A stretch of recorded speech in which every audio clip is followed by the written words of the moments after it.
I'm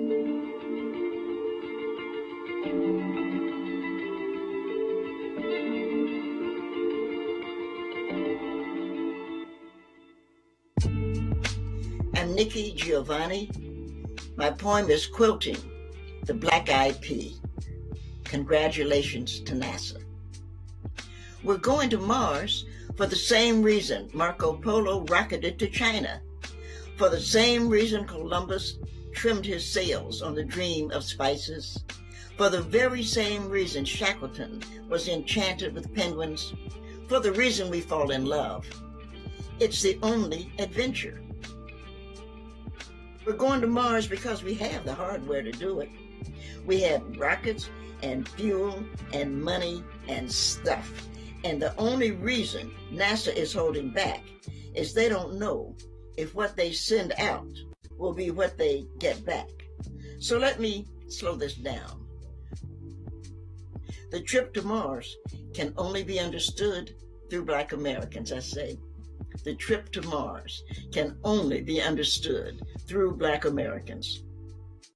Well, I'm very proud that the building is named after Mr. Jackson, and I'm very proud that she stood her ground to help us go into space. And this building should stand and does stand for her, like all people. I am so glad because we need to remember who has helped build this nation. And Ms. Jackson is a part of that. So I congratulate Ms. Jackson and her family and all of the people, because you don't sacrifice alone. Your family sacrifices with you. So that's wonderful.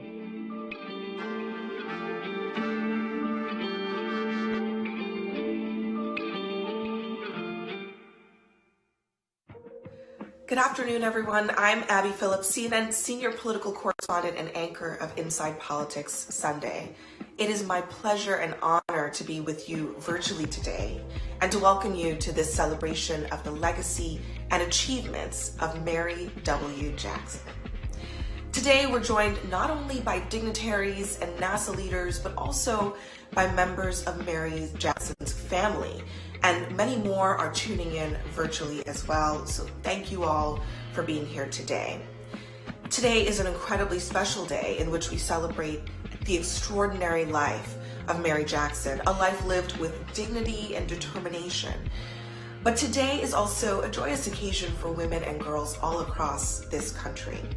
From now on, this place, the NASA headquarters where American brilliance and ingenuity thrives, will be named after a Black woman. So on this very special day, I want to warmly welcome you all here to the Mary W. Jackson NASA headquarters. And I personally want to extend my gratitude to Mary Jackson for being a pioneer who changed the way that the world saw the potential and the capacity of Black people, and especially Black women in this country. Because of her, and because of so many people and women like her, I can be with you all today. So without further ado, please enjoy today's ceremony and have a great rest of your day.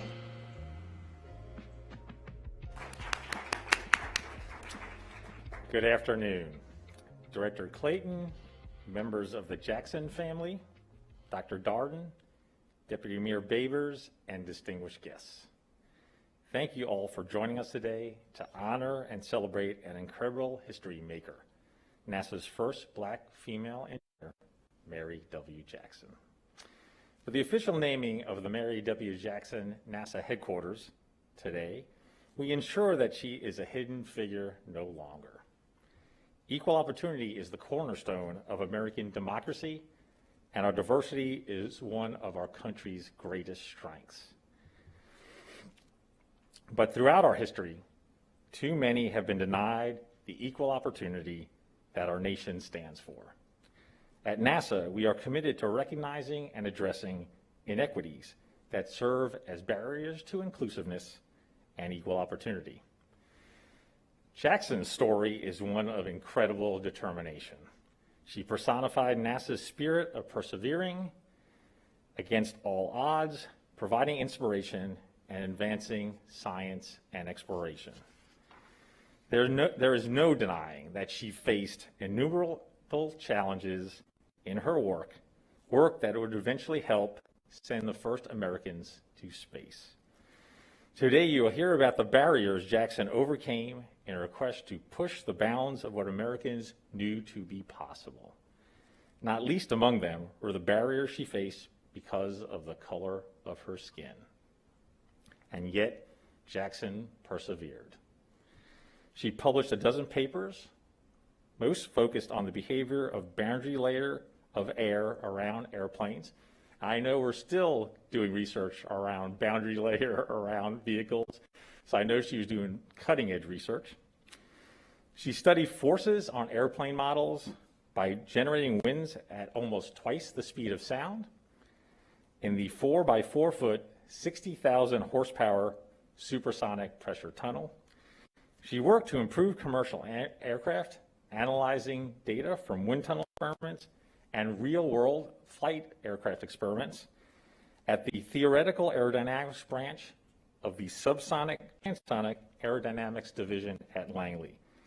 And perhaps most famously, her work with other human computers, many of them black women, not only turned around the space race, but also galvanized imaginations around the world as to what we Americans can achieve. Because of engineers like Mary W. Jackson, America and the world was not only able to dream of landing among the stars, but to make that dream a reality. Jackson worked at NASA for over 30 years, but during her lifetime, her contributions were largely overlooked. She was passed over for management-level promotions, and perhaps reflecting on her own path, dedicated herself to ensuring that the next generation of female and other minority mathematicians, engineers, and scientists did not face the barriers that she did. President Biden has demonstrated his commitment to racial equality, diversity, and inclusion. And as Black History Month comes to a close, we must remember it's not enough only to honor the accomplishments and sacrifices of previous generations and heroes like Mary Jackson. We must aim for the future, laying the foundation for a diverse workforce and strengthening our culture of inclusion and equity, today and every day. And we must ensure that we celebrate and commend the contributions made every day by the incredible men and women who call NASA home. It's critical to the success of our agency and our future that we do the work necessary to get every American the tools they need to succeed and to ensure no American talent goes untapped. It's not just the right thing to do. NASA and the scientific community will be better for it because diversity ensures multiple viewpoints, new ways of thinking, and new solutions to problems once thought unsolvable. Like Mary W. Jackson, I've been honored to serve at NASA for over 30 years, and I know firsthand that many of the agency's incredible milestones would have been impossible without the countless contributions of engineers, mathematicians, and scientists, like Jackson, who persevered in the face of adversity, who refused to accept the status quo, and who brought our dreams from the realm of the imaginary into reality.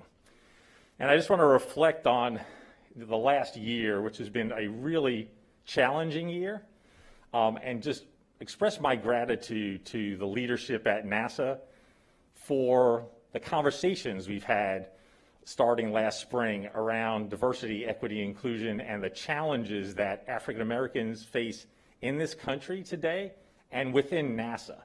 We all live in our bubbles, and those conversations have been really heartfelt and genuine. Director Clayton Turner has participated in those. Samara Tonza King, our general counsel, Glenn Delgado, our associate administrator for small business programs, and just have given me appreciation for the challenges that African Americans face and what we need to do to start to overcome them. And it's work that I know I'm committed to doing, and agencies leaders are committed to doing, not only now, but into the future. And it's probably work we're going to work on for the rest of our lives, and to make not only NASA a more diverse, equitable, inclusive place, but also the nation. So I thank NASA leadership for their leadership in getting through these difficult times and for having those really difficult but critical conversations. My hope is that when we are safely able to return to work in person, walking through the doors of the Mary W. Jackson NASA headquarters each morning will inspire us all to push forward and continue to break barriers. And now it's my pleasure to welcome the District of Columbia Deputy Mayor for Operations and Infrastructure, Lucinda Babers. Deputy Mayor Babers holds a Master of Science in Business from Johns Hopkins University and a Bachelor's of Industrial Engineering from the Georgia Institute of Technology. She started her career as an officer in the military and held senior level positions at Amtrak and DC DMV before she was appointed as Deputy Mayor for Operations and Infrastructure in 2019. Join me and welcome Deputy Mayor Babers.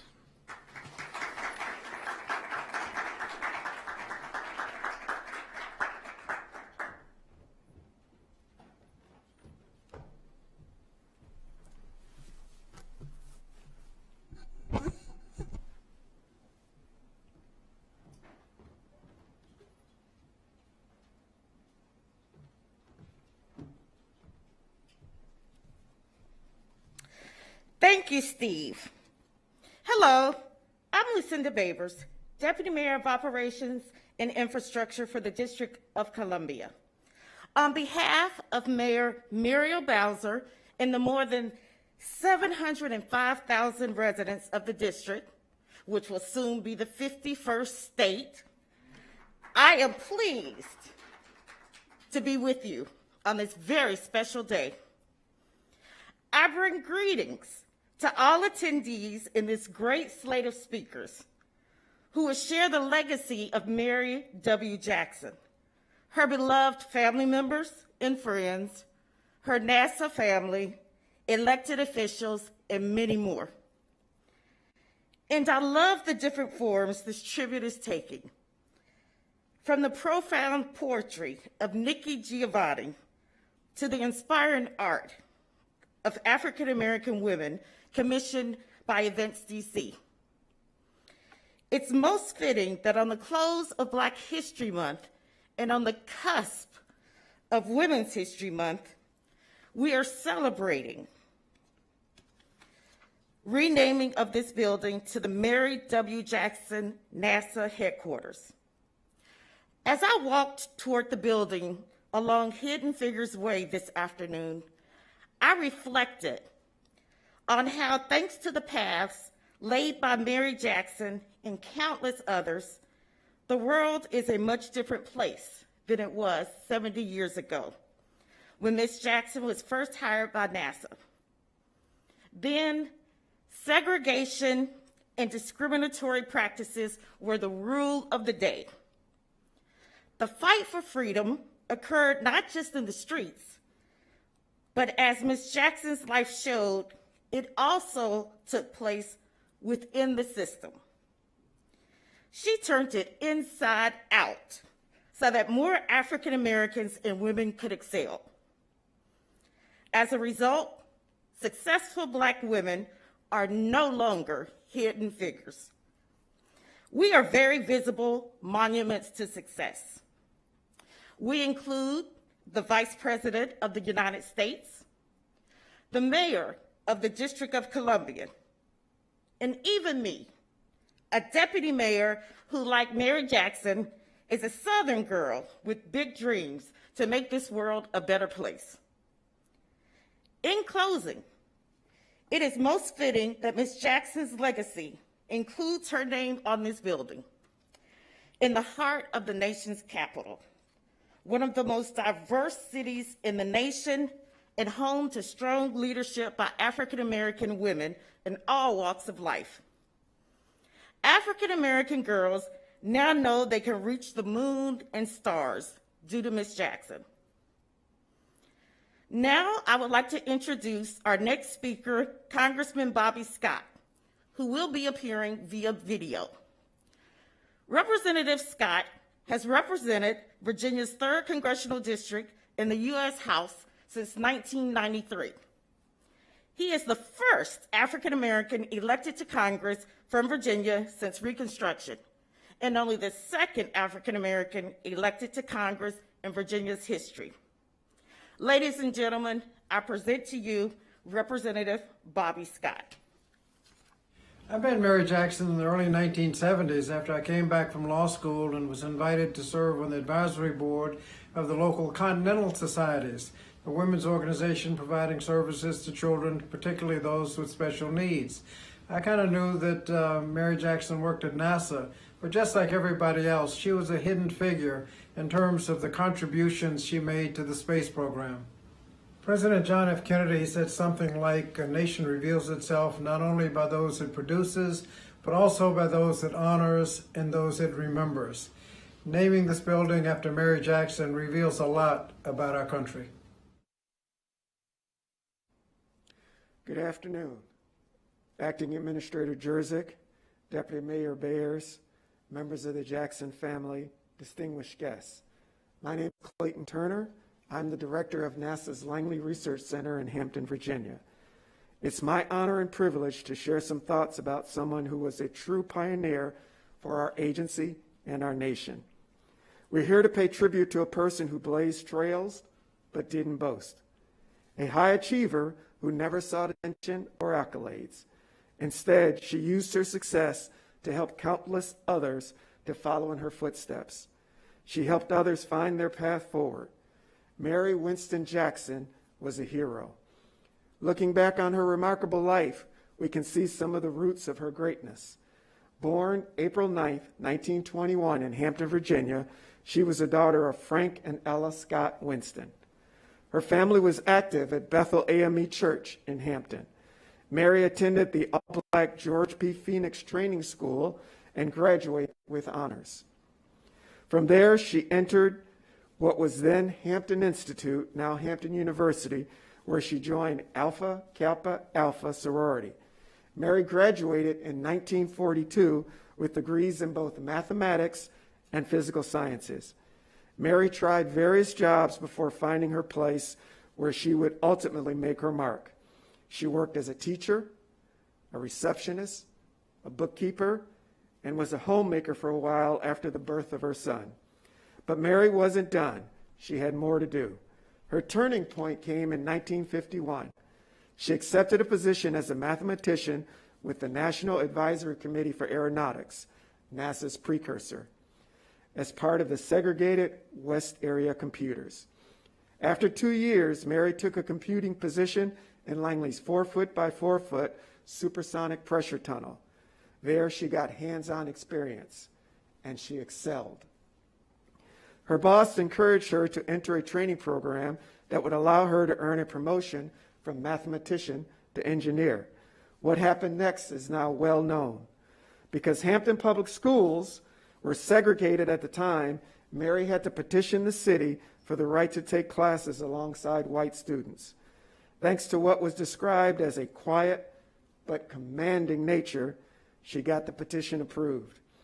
Jackson became NASA's first African-American female engineer in 1958. And I want to just set that for context. I was 1 year old when that happened, so she set the groundwork even then. By 1975, she had written numerous technical publications for the agency and proven her merit as an engineer. Then, in 1979, she made a bold and heroic change. Instead of continuing her successful engineering career, she took a reduction in grade to work in the area of equal opportunity. After training at NASA headquarters, she returned to Langley and took the position of Federal Women's Program Manager. In that role, she enabled the hiring and promotion of a new generation of female mathematicians, engineers, and scientists. Mary W. Jackson was a pioneer in diversity and inclusion in policy, yes, but even more importantly, in action.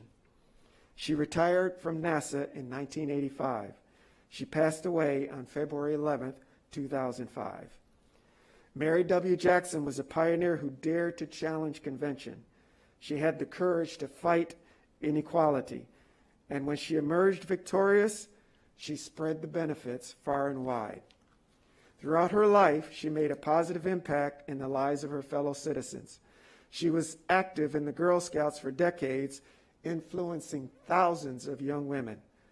The recognition we celebrate today is appropriate because Mary Jackson remains an inspiration. Her perseverance, her empathy, her desire to lift us all. She inspired others to excel and to break through barriers. That is the spirit of NASA. Mary Jackson chose to lead by example, and at NASA today, we strive to emulate her vision, passion, and commitment. We celebrate that bright future that she pushed for so profoundly. Mary's accomplishments were sky high, but her feet were planted firmly on the ground in her community. She knew that nothing great can be built without a solid foundation.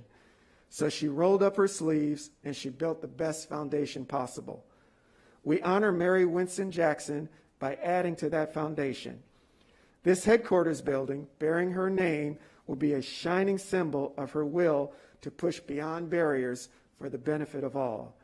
Her example will guide us together as we reach for new heights to reveal the unknown for the benefit of humankind.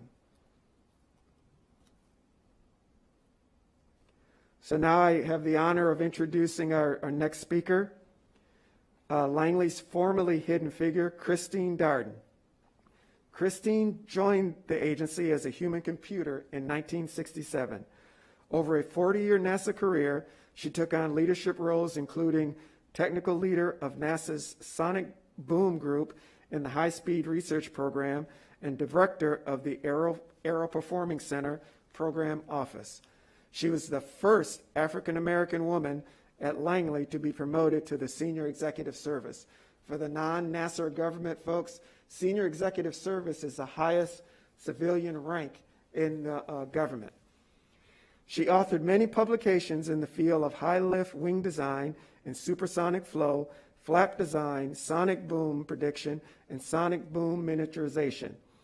This is the work we use today in efforts like the Low Boom Flight Demonstrator mission and the experimental X-59 aircraft. So if you want to look outside and see the work that Christine Darden started, it's right outside in our lobby. In 1991, she received the NASA Equal Opportunity Medal, and in 1995, she received the NASA Outstanding Achievement Medal. Please welcome Christine Darden.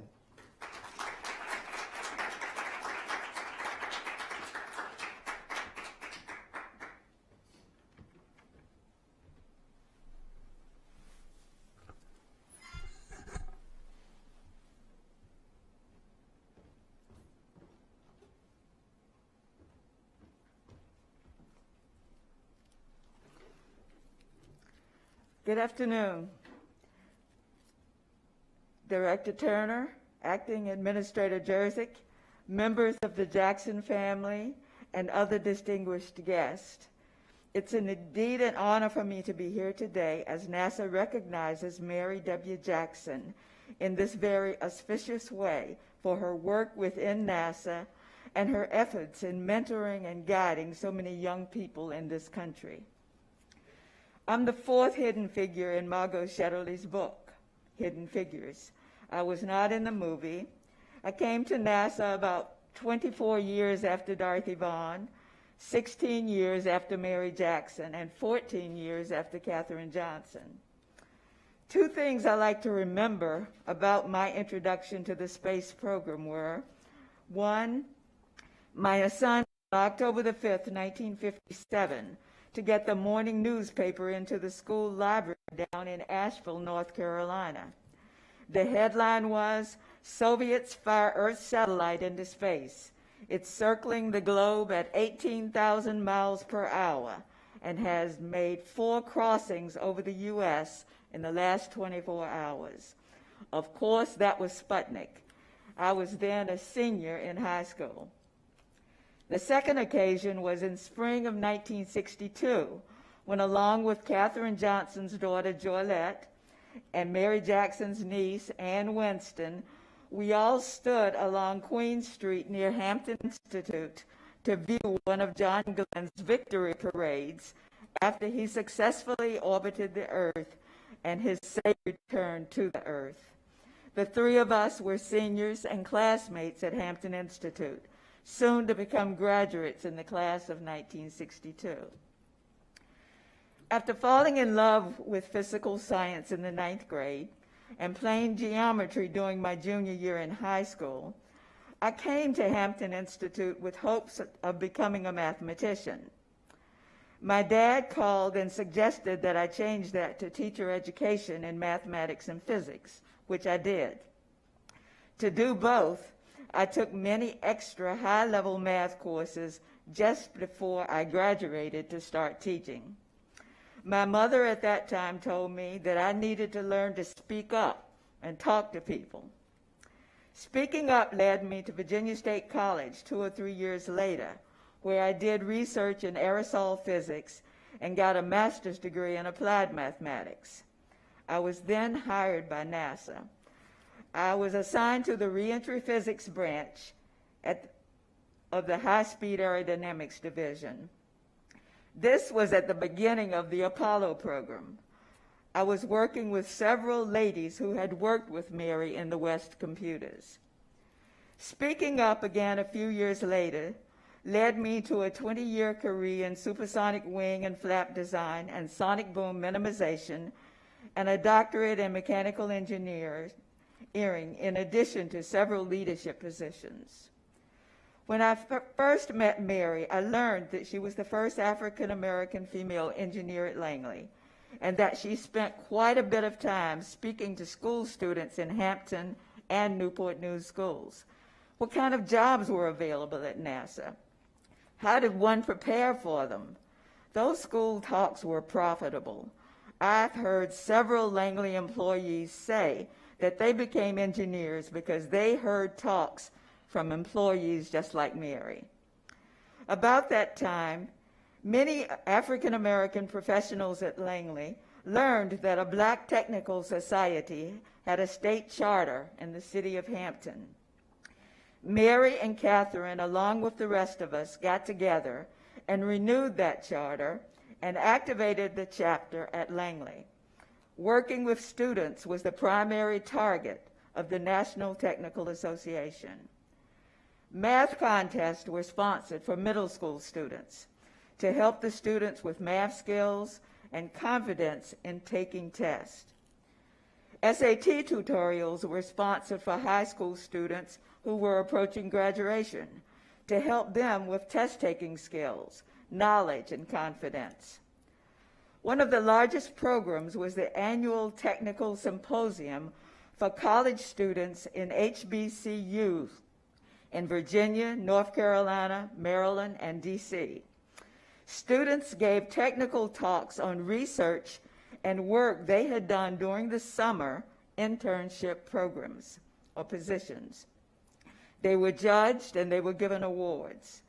The professors from the HBCUs who had their students apply for the symposium and who brought many other students to the symposium. They loved the symposium that we had. The students learned to give technical talks and won prizes. The colleges were impressed about the impact on their students, and several colleges sent students to that symposium by the busload. Another very special thing I noticed about Mary was how she reached out to and mentored the new African-American employees. Often when I was speaking with them, they would speak of having been invited to Mary's home for dinner. She made a very special effort to meet these young aerospace engineers, to welcome them, to show them hospitality, and to give them advice. Mary did not just do that for Langley employees, but to young people all around her, those in the Girl Scouts, those at church, those in her neighborhood. Because of Mary's work in the Federal Women's Program, I too got a promotion, and I read about it in the back of the book, Hidden Figures. And now I wish to ask everyone to join me, and please enjoy some additional video tributes to Mary W. Jackson. Ladies and gentlemen, it's a profound honor for me to join you on this historic occasion as NASA, the inspirer of so many dreams, renames its headquarters building for Mary Winston Jackson, the pioneering engineer who helped to make those dreams possible with her beautiful heart and with her brilliant mind. May her name, as well as her legacy, forever be a reminder to all those who entered these mighty doors that we, as a people, have only been able to touch the stars because of ancestors like her, who had the courage, who had the resilience to overcome every obstacle placed in their way. A trailblazer who empowered women and persons of color and who lifted the gaze of humanity to the heavens. Mary Jackson's awesome record of achievement is no longer hidden, but it's a foundation for our shared future, here and everywhere we travel. Congratulations, NASA, and congratulations to the entire Jackson family. Thank you for giving our history and our hope of exploration a name, her name. We stand with you in gratitude and awe. Congratulations, NASA and the Jackson family, on this historic occasion honoring Mary and her legacy. Peace. I think it is extraordinary that NASA has named our headquarters building in honor of Mary W. Jackson. I hope that it inspires young girls, and in particular young girls of color, to consider a STEM field as a career. It shows our youth what achievements are possible through hard work, education, dedication, and commitment.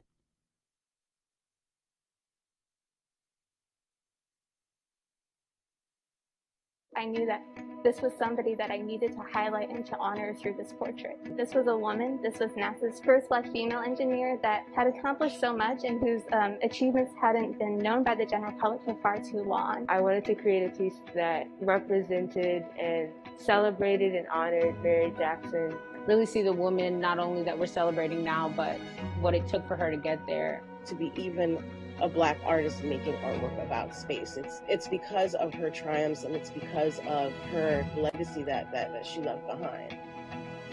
The heroes and the figures that we had presented to us as kids didn't ever look like me. This is a figure who actually looks like us, represents us.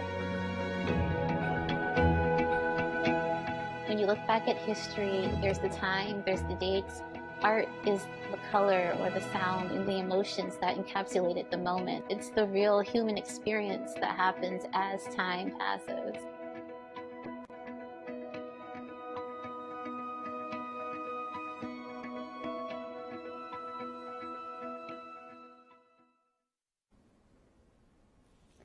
Good afternoon, everyone. My name is Timbita Solomon, also known as Trap Bob, and I'm a visual artist, illustrator, and animator here in Washington, D.C.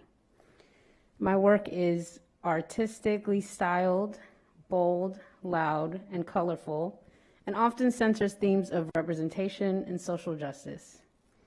My designs also often live in space with a starry background and feature powerful, inspiring Black women. So I was beyond honored and thrilled to create artwork and be involved in this ceremony celebrating NASA's first African-American female engineer, the amazing Mary W. Jackson. As Black women, we often have to go above and beyond to be successful, create change, and follow our dreams, and we always deliver. Mary Jackson's journey and work has inspired countless women across the country and the world who fight every day to defy odds and break barriers. Myself, along with 5 other amazing local women artists, OG Lullabies, Jamila Okubo, Jennifer White Johnson, Tracy Ching, and Kimchi Juice, were asked to interpret this moment and create a piece that embodied what it meant to us. These commemorative pieces work as a beautiful lens into how powerful and inspiring this moment is. For me, this piece was about bringing to life Mary Jackson's power and impact while celebrating her great achievements and depicting just how out of this world she is. Working on this project has been one of the greatest moments in my career and will forever bring me inspiration and hope. And as a DC resident, I'm so proud to know that this building will be standing in her name. And now it is my pleasure and honor to present my artwork to the Jackson family. Ms. Jackson, if you could please join me.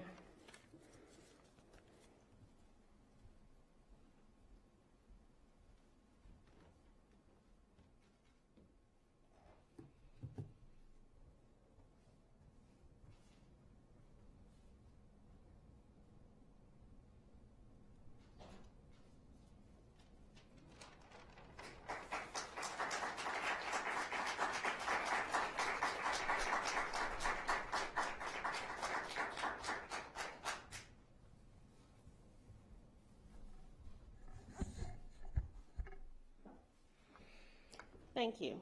Good afternoon. My name is Wanda Denise Jackson, and I'm the oldest granddaughter of Mary Winston Jackson. Excuse me.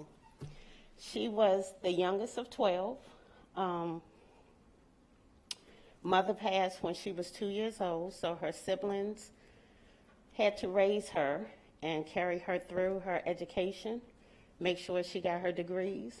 She was the last one to graduate of the Winston family from Hampton Institute at that time, where she did achieve her bachelor's degrees. Oh, I'm sorry. After graduation, she taught mathematics in Maryland, where she also tutored high school and was a college student. Grandma married Levi Jackson Sr. in 1944 and had 2 children, Levi Jackson Jr. in 1964 and Callie Marie in 1955. Grandma was a very loving, caring, and feisty woman. She was that type of person who would do anything for anybody, no questions asked. Whatever you needed, whether it was finance, whether it was food, whether it was love, whether it was a place to live. Our door was a revolving door for many people to live, many people to come stay, even if you needed counseling. Washing clothes, whatever, our house was always open to any and everybody. She was that mentor, that educator. She did influence a lot of people. There are a lot of individuals who went into the engineer department, who went into the mathematics department because of what she knew, because of what she taught, because of what she encouraged. In this present time, at 2021, we are now on the 7th generation at Hampton University, so we are still achieving. Our family is still putting out engineers, doctors, as well as lawyers. I would like to thank everybody for this opportunity. I have had the honor all my life of knowing her, of traveling with her, even visiting NASA headquarters when she was here training. We would come up on the weekends because she lived here. So we would come up on the weekends to spend the weekends with her, as well as my aunt, because my aunt also lived up here too. Going back and forth, it was exciting, but not exciting. Our exciting moments was when she helped design the space shuttle. It was exciting for about 30 days. She had the model up. Next thing you know, it was gone. It was almost like it was in and out. She never gloated or bragged about anything she did, any of her accomplishments or anything like that. It was just who she was, everyday life, just something to do. It was just my job. It wasn't anything special. She was special to us. She was always our hero. She was always our star. So I would like to thank NASA and Dorothy Vaughan again for showing the world what the Winston and Jackson family always knew about her. She was always our special person. She was always our hero. With that being said, I would now like to introduce my brother, Brian Jackson.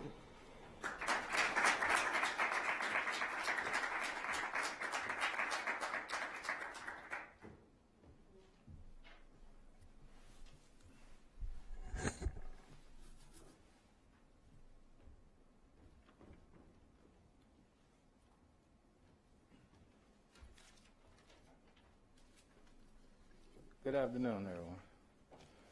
First and foremost, I'd like to thank God for waking me up to be a part of this beautiful day in Black History Month. My name is Brian Jackson. I'm the grandson of Mary Winston Jackson. My grandmother was an amazing woman. She was a leader. She stood firm and stayed committed to whatever she was involved in until it was complete. She paved the way for so many without us even knowing, because she was a warrior, someone who wouldn't take no for an answer. Excuse me. Someone who wouldn't take no for an answer if she felt she was making a change to better something. Growing up, she would take me to Langley, show me around, and visit the wind tunnel where she worked. But I never knew how much of an impact she had at Langley. Even in the community, I knew she was someone important based on the conversations she would have with other people. They always spoke with the utmost respect, the kind of respect that you give someone, a person of power. Almost as if you seen your teacher in the hallway and she asked, "How you doing?" You just responded different. But when you hear my grandmother's name today, when you hear the name Mary Jackson, you think, wow, what a brilliant woman. Loving mother, grandmother, role model, educated, talented, determined, teacher, a hero. Believe it or not, she really was all that bottled into one woman. But I'm going to share a time with you. One day I thought she was a genius. You could have told me Einstein was related, and I would have believed you. I was 11 years old. I had a science project. It was a week to turn it in, and I haven't thought of anything. So she asked, "Brian, you know what you're going to do for your project?" I said, "Not yet, Grandma." She said, "I have an idea." I said, "What's that?" She said, "The monarch butterfly."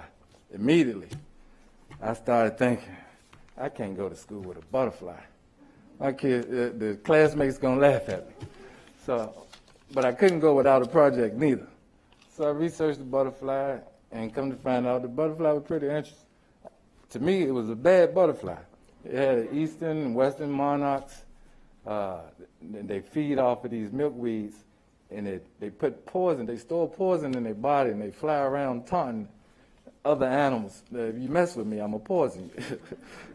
So I presented the science project in classroom, and just as I suspected, some of the classmates were laughing. I thought it was funny too, but I didn't care. My grandma helped me with this project. I stood firm with it. I presented the project, and it came to classes to take projects to compete in the science fair. And when I tell you that monarch butterfly made it in the cafeteria where I had in the science fair. So when the judges come up to my project, I present it the same way as I did in class. And by the way, no animals were hurt during this project. I presented the project, didn't think nothing. Go home, come in the next day, school auditorium, the news come on for school in the morning, and they're announcing all the winners. So they're announcing winners, they calling out names. Then they heard say, "Brian Jackson." Everybody in my classroom was shocked, like what Brian Jackson, third place. I was even shocked. I couldn't believe it. I wasn't expecting to hear my name. Everyone was shocked and happy. And because of the project, getting third place, our class had a pizza party because it was our classroom that had the project. So everybody was happy. It was Brian, yeah. I was the man. I felt like that was the best day of my life. I go home, tell my grandma, say, "Grandma, I got third place in the science project." And she just smirked. Like she knew the project was going to do good. She knew the project was going to do good. So when I wake up in the morning, knowing the woman I love, honored, and respected all my life, has a statue at Hampton University that I can go visit, a community center in Hampton that my kids will be attending next year, elementary school that kids would be graduating from every year, a movie that I can put on the big screen at any time I want, a congressional gold medal, a tunnel boring machine in Hampton Roads, and now in Washington, D.C., representing NASA's headquarters. There's no words that can explain how I'm feeling right now. I'm overwhelmed with joy and honor. And on behalf of the Jackson family, my Uncle Raymond, Sister Kashanta, and Wanda, and I would like to thank everyone that was involved in these projects coming forth. And thank you, God bless. And following me is Director Clayton. Thank you.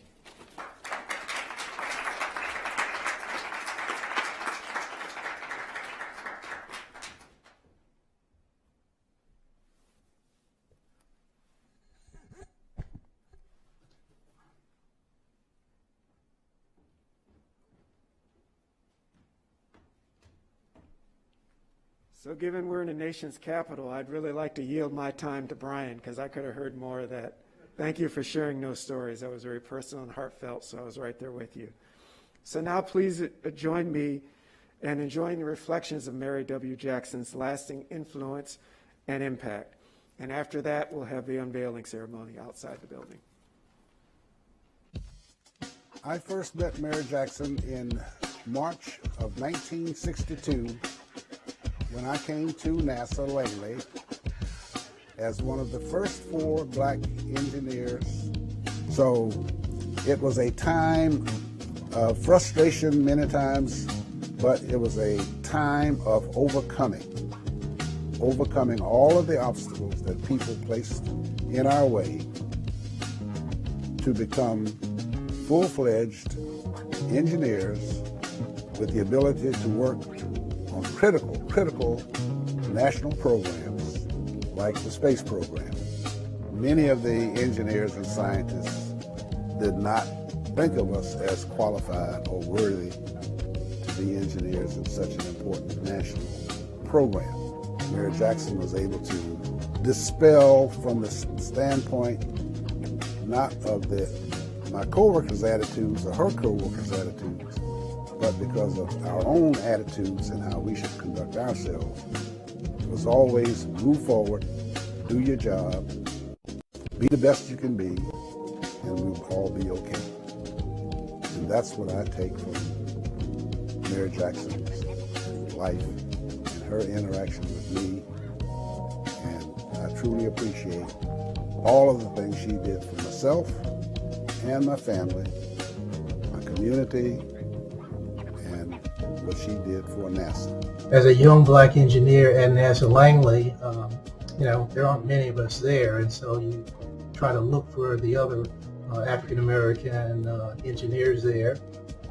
And at Langley, they had a chapter of the National Technical Association, the Hampton Roads chapter of NTA, and it was through that association that I got to meet Mary and people like Katherine Johnson and Christine Darden and other folks. Mary was very active in that, and I can remember many of meetings that we met at, oftentimes at NASA Langley. We would have meetings where we would discuss and plan programs like a student symposium where we would bring college kids to NASA Langley and get them to present their work that they were doing at school, either technical papers that they were writing or research that they were conducting. And we would also let them see some of the experimental and scientific facilities at Langley and get a chance to see, what the real working engineers that looked like them were doing for the space agency. And oftentimes, after the meetings were over, we'd go over to Mary's house on Queen Street, and then we'd have the meeting after the meeting. And that's where I really got to see how involved Mary was in the local community, because there was just always somebody at her house. Local kids who would come there to get math tutoring or help with their homework. I mean, she always had somebody over there that she was helping, and it was just like a great big family that she always had there at her house, and she was just so dedicated to helping people. I started my career, I lived with Miss Jackson and her family. When the book Hidden Figures first came out, written by Margaret Shetterly, I began to reminisce, and I wondered, how did I come to know Mary Jackson? How did that even happen? So I began to search some old photos, and I found a photo of me and Miss Jackson along with her granddaughter. The photo was taken at my college graduation dinner party. I knew Mary Jackson before working at NASA. I went to Hampton undergrad, and I met her pastor. Her pastor gave me a receptionist job at their church, and I knew he didn't need a receptionist. He was just making a way for me to make a little extra money. I was a freshman at the time. Later, I told him that I was going to be working at NASA. He must have had a conversation with Miss Jackson because Miss Jackson offered me to live with her and her family. They were so welcoming, and it was such a blessing to me because I was about in my 20s and it was my first time moving away from home. So to be welcomed into such a beautiful and kind family was just such a blessing. Her husband, Levi Jackson, which we affectionately call Jack, taught me how to cook. And someone asked me, well, what did he teach you? And one dish that I remember is he taught me how to bake a turkey. I knew Miss Jackson was brilliant, but I didn't know that she was the first African-American female engineer at NASA until I saw the movie Hidden Figures. Miss Jackson was just so humble, and she didn't brag about any of her accolades. I knew that she was brilliant, and I knew that she made a lot of contributions at NASA, and she helped a lot of people, not just African Americans, but she helped all people. When I first came there, it's interesting. Wanda was a little girl, barely crawling on the floor when I met Miss Jackson back during those days. And we went over there all the time. Whenever we needed something to eat or just to hang out, we could come see Mrs. Jackson. We used to call her Mama Jack, and we called Mr. Jackson Daddy Jack. And I really remember those days, and they're very important to me. Great impact on my life. You know. And I can remember she took a personal interest in me in terms of my career. You know, if I screwed something up, somehow she found out. And almost before I got back to my desk, she was calling me on the phone. She said, "What you doing, man? What you just did?" You know. And if it was something good, she was one of the first people to call me. I don't know how she knew to this day, you know. But that was just kind of the person she was. And I can remember she had a strong love for her church and the community, you know, and because she cared a lot about kids. She tutored a lot of people in the church. And she also advised me a lot of times in terms of when I messed up. She told me about it, and when I did good, she told me about it. I am honored to pay tribute to our Alpha Kappa Alpha sorority sister, Ms. Mary Jackson, for her contributions to NASA, the space program, and the fields of math and science. Her accomplishments underscore Alpha Kappa Alpha's commitment to education and encouraging young women to pursue careers in math, science, and engineering. This newly named facility will be a tangible way for them to see the contributions of Ms. Jackson and the women of the West Area Computing Unit that are no longer hidden, but very visible in our nation's capital. Mary Jackson was my Girl Scout leader from brownies to seniors, 10 years. During that time, she became like a mother to me. In fact, all the girls. We were known as Mrs. Jackson's girls. There are thousands of girls and young women all over America who are potential Mary Jacksons. They need to hear the stories of fantastic women like her. When I started my NASA career, I was doing computational modeling of aerodynamic phenomena. And Mary's contributions proved to me that I too could achieve excellence in aeronautics research. Her work in advancing the U.S. space program was monumental and gives me a great sense of pride to know that African American women were leaders in one of our country's greatest scientific and engineering successes. Just as important, the opportunity that I had to work with Mary on National Technical Association student conferences helped spark my desire to develop a diverse workforce for the future. And that desire continues today. And we name buildings for people to recognize their contributions and how they live their lives. When one examines Mary's contributions to the American public, be it her engineering excellence, opening her home to new Langley employees, making sure that everyone at NASA had equal opportunity to succeed, or developing future generations of explorers, it's appropriate that the NASA headquarters building be named for her. I am very pleased that Mary is being honored in this way. My first interactions with Mary Jackson were way before I ever thought I'd be working at NASA Langley, and I didn't know she did either. My childhood first cousins belonged to her church, and my sister and I were invited to Vacation Bible School every year, where she was definitely a leader and stood out. And then later, when I became a NASA employee, Mary reached out to me, as she did many of the African American employees, just to welcome me and let me know that there was a support system there.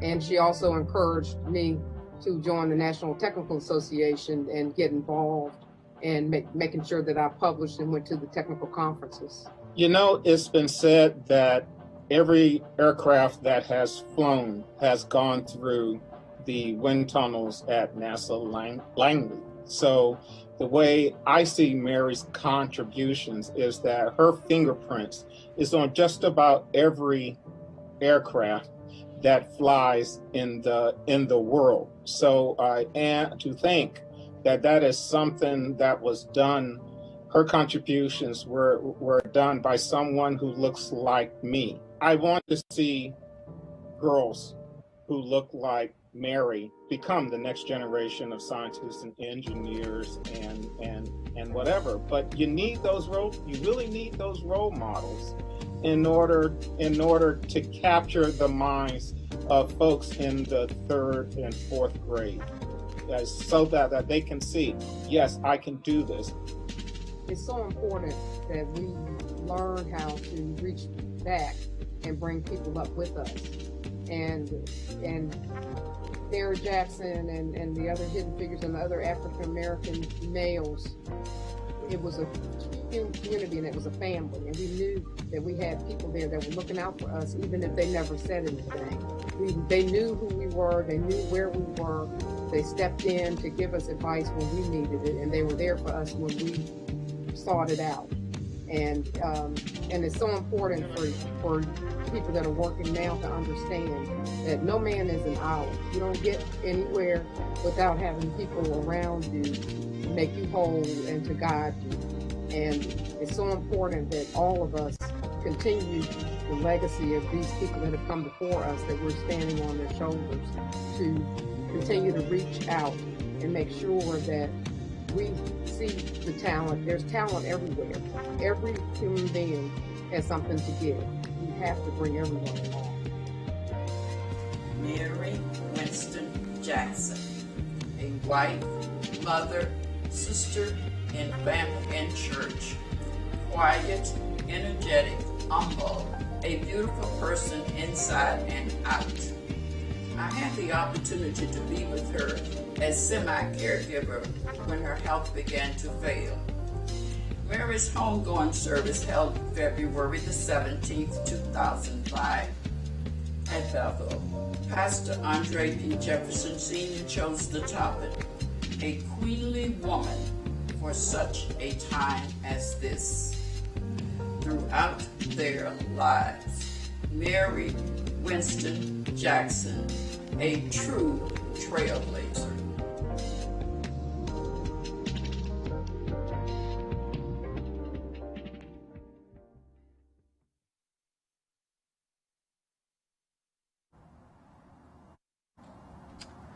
All of us here today stand on the shoulders of heroes like Mary W. Jackson, who broke down barriers for women and for people of color in engineering and science. Without their contributions, NASA would not be the leader in space and aviation that it is today. To just discuss her own journey and reveal the new headquarters sign, I'd like to introduce Yolanda Shea.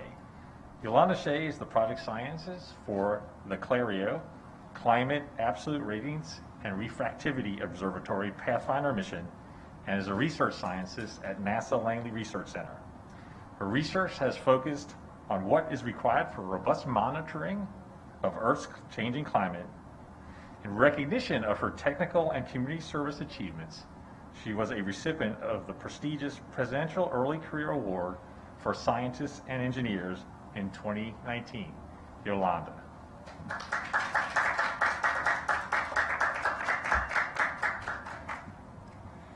Thank you, Acting Administrator Jerzik, for that introduction. Hello, everyone. My name is Yolanda Shea, and I am an atmospheric scientist at NASA Langley Research Center.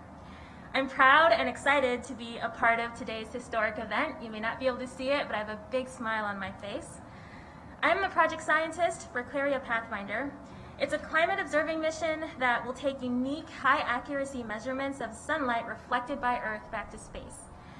This reflected sunlight will carry critical information back to our instrument in space that we will use to better understand Earth's climate and help improve the accuracy of other satellite instruments.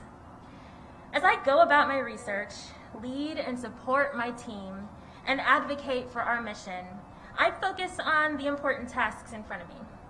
However, as I do this work, I can't help but remember the incredible pioneers who have cleared this path for me.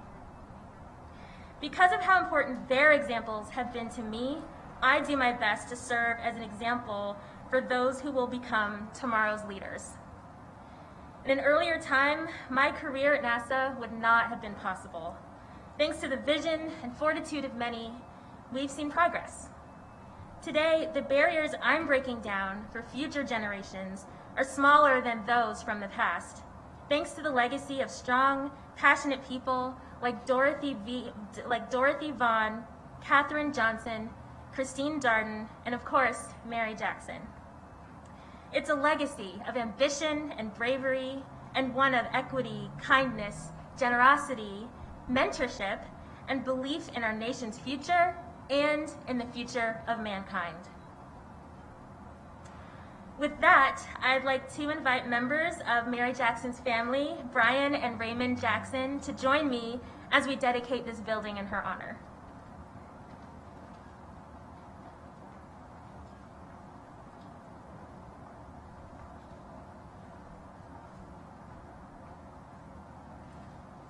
All right, will you join me in the countdown?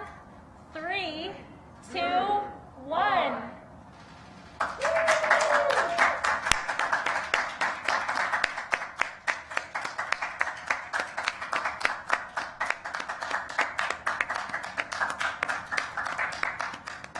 I present to you the Mary W. Jackson NASA Headquarters Building. So thank you for joining us today. For more information about NASA, please go to www.nasa.gov.